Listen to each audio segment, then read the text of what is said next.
ಯಾಕೆ ಶ್ರುತಿ ಬಂದಾಗಿಂದ ಡಲ್ ಅದೆಯಲ್ಲ, ಏನಾರ ಪ್ರಾಬ್ಲಮ್ ಆಯ್ತನ?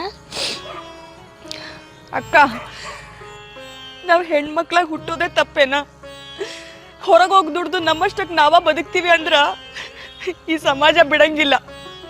ಒಂದು ಹುಡುಗಿ ಅಥವಾ ನಾವು ಹೆಣ್ಮಕ್ಳು ಹೊರಗೆ ಹೋಗಿ ದುಡಿತೀವಿ ಅಂದ್ರ ಗಂಡಸರು ನಮ್ಮನ್ನು ನೋಡೋ ರೀತಿನೇ ಬ್ಯಾರೆ ಇರ್ತೈತಿ. ಕೆಲಸ ಮಾಡೋ ಜಾಗದಿಂದ ಹಿಡಿದು ಪ್ರತಿ ಒಂದ್ರಾಗೂ ನಮ್ಮನ್ನು ತುಳಿಬೇಕಂತಾನ ನೋಡ್ತಾರ. ಅವ್ರು ಮಾಡೋ ತಪ್ಪಿನ ವಿರುದ್ಧ ಮಾತಾಡಿದ್ರ ಈ ದೇಹದ ಬಗ್ಗೆ ಮಾತಾಡಿ ಕುಗ್ಗಿಸ್ಬಿಡ್ತಾರ.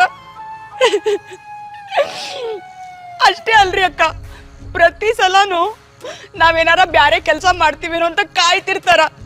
ಕೆಲಸ ಮಾಡೋ ಜಾಗದಾಗಂತೂ ಈಕಿ ಒಪ್ಕೋತಾಳ, ಈಕಿ ನಮ್ಗೆ ಸಿಗ್ತಾಳ ಅಂತಾನ ವಿಚಾರ ಮಾಡ್ತಿರ್ತಾರ.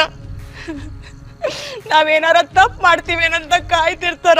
ನಾವ್ ಮಾಡೋ ಒಂದ್ ಸಣ್ಣ ತಪ್ಪನ್ನ ಹಿಡ್ಕೊಂಡು ಬ್ಲಾಕ್ ಮೇಲ್ ಮಾಡ್ತಾರ. ನಮ್ ಬದುಕು ಇಷ್ಟೇನೋ ಅಕ್ಕ?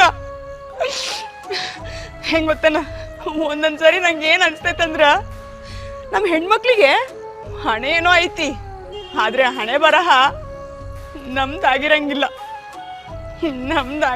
ಅಕ್ಕ. ಯಾಕೆ ಬೇಜಾರು ಮಾಡ್ಕೋತಿ? ಸಮಾಧಾನ ಮಾಡ್ಕೋ. ಅದಕ್ಕೆ ಅಲ್ಲೇನು ಹೆಣ್ಣನ ಸಹನಾಮೂರ್ತಿ ಅಂದಿದ್ದ.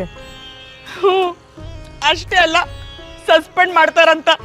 ಅವ್ರು ಮಾಡಿದ ಭ್ರಷ್ಟಾಚಾರದ ವಿರುದ್ಧ ಮಾತಾಡಕ್ಕ ನನ್ನನ್ನು ನಡತೆಗೆಟ್ಟೋಳು ಅನ್ನೋ ಪಟ್ಟ ಕೊಟ್ರು. ಸಮಾಧಾನ ಮಾಡ್ಕೋ.